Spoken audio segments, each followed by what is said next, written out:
Hi, this is Sneha, And this is Atish. and welcome back to our channel, Life and Books. Today we're talking about the book Shoe Dog by Phil Knight. So, you remember this book, Atish? When did you read it? I do. This was the first big book that you ever gave me to read. I was 9 years old when I read it, like before the pandemic. Yes. So, do you feel nostalgia? Absolutely. I mean, this is the first autobiography that I read.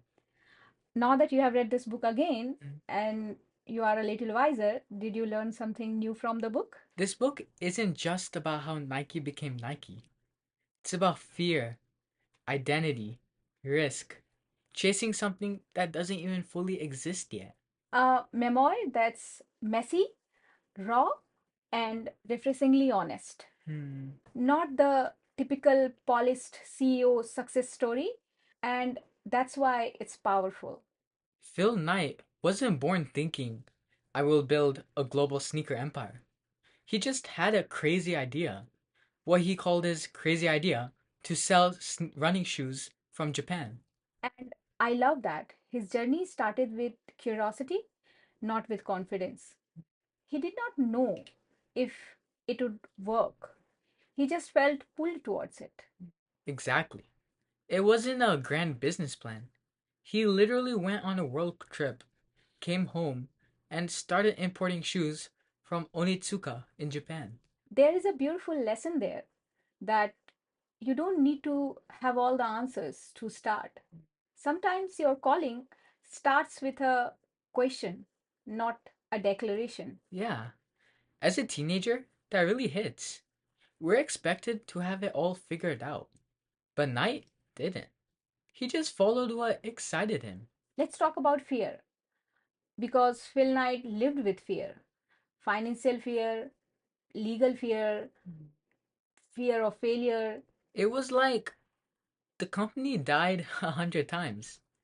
Bank problems, supplier issues, lawsuits, the IRS, but yet he still kept going. He did not eliminate fear, he just learned to move with it.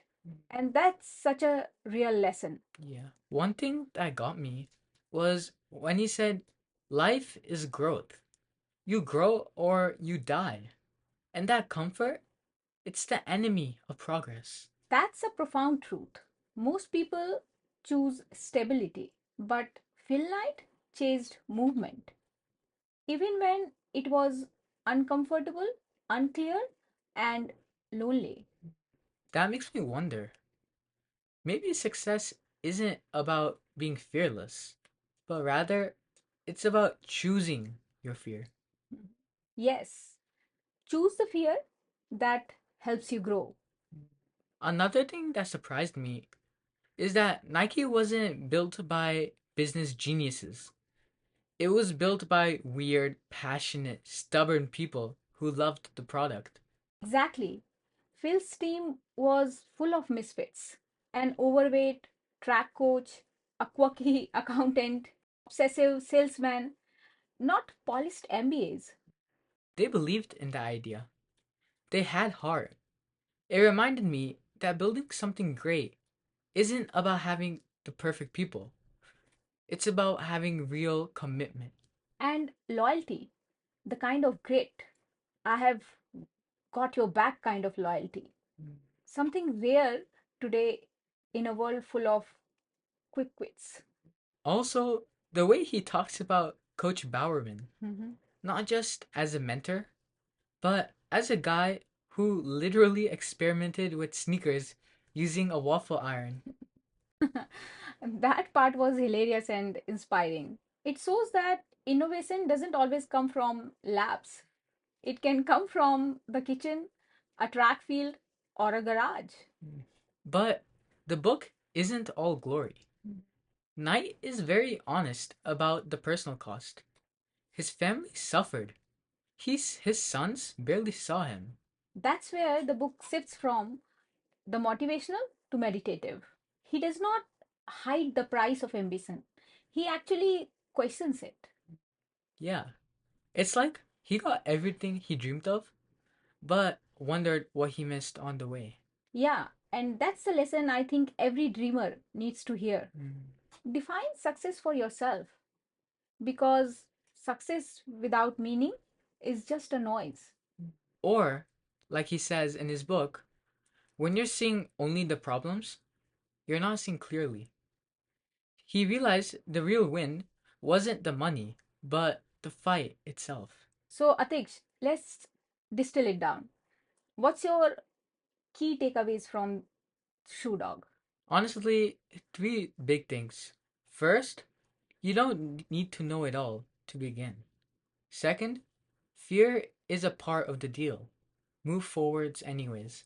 And third, surround yourself with people who care more about the mission than the spotlight. That's beautiful. For me, the biggest insight was your journey doesn't need to look impressive to be meaningful.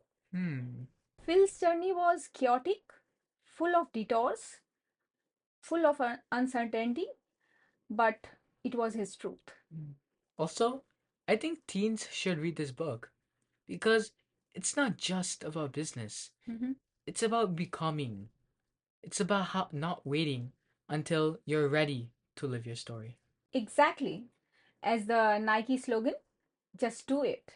But Shoe Dog shows you the messy, the painful, Hmm. exhilarating truth behind those three words. Hmm. This book has something for everyone, whether age 15 or 50. If someone wants to build, create, we're there. I think we should title this episode as Chasing Dreams in Sneakers. And remember, greatness doesn't always announce itself. Hmm. Sometimes it just tiptoes in, wearing sneakers and carrying a crazy idea. That was our deep dive into the book Shoe Dog by Phil Knight. Till we meet again, live life with gratitude and keep reading. Keep asking, keep moving, or maybe just do it. That's a perfect ending, Atish. Don't forget to like, comment, share, and subscribe to our channel, Life and Books. See you all soon.